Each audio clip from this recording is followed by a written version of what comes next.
The 10 News Weather Authority from the JES Weather Center.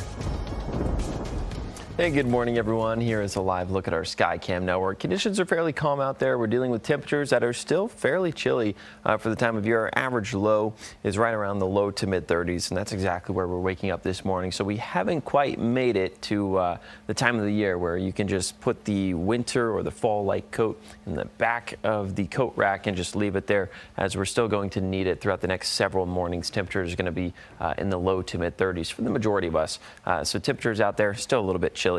Keep that in mind for your school bus forecast. Temperatures, again, going to stay in the 30s for the next several hours. We are noticing a gradual increase in cloud cover throughout the morning hours. Eventually, we'll get up to about 40 to 45 degrees between the hours of about 9 and 10 a.m. And then once we get into the afternoon, some of those clouds will start to dissipate. So we'll turn a little bit partly cloudy with a little bit of sunshine and clearer skies prevailing by the time we get into the evening hours. Remember, sunset is a little bit later out there this evening, so around 7:30 we'll likely notice mostly clear skies overhead.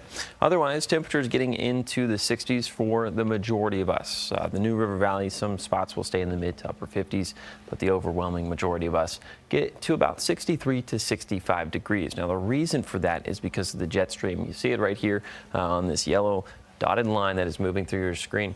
There is a dip out towards the east that has to do with that frontal system or that passaging system that went through the area on Saturday, which then brought us those winds throughout Saturday. But there is a ridge that's going to be building in and then gradually pushing off towards the east over the course of the week. And so we are going to be on the western side of that. So that's going to continue to just funnel warmer air into the region. So with that in mind, temperatures are going to be increasing after today. We'll be in the 70s pretty much every single day this week. I do suspect maybe Thursday and even Friday, temperatures could get as warm as 75 degrees as some models have indicated, but I've gone ahead and just given our forecast 71 and 70 for Thursday and Friday. So it's going to be fairly nice out there. Mostly clear skies going to be building in over the course of the week with temperatures warming up, and you guys know what that means. The pollen forecast is going to be returning for the day.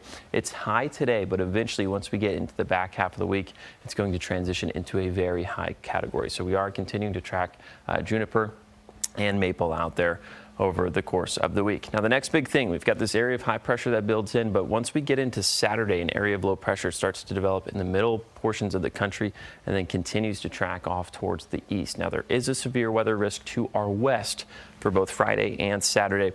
Once we get into Sunday, we'll likely be dealing with some rumbles of thunder as well. So your 7-day forecast indicates that Saturday, mainly in the afternoon, prior to about noon, we'll get to about a 30 to 40, maybe even 50% chance. That transitions into about a 60 to 70% chance overnight and then continues into our Sunday.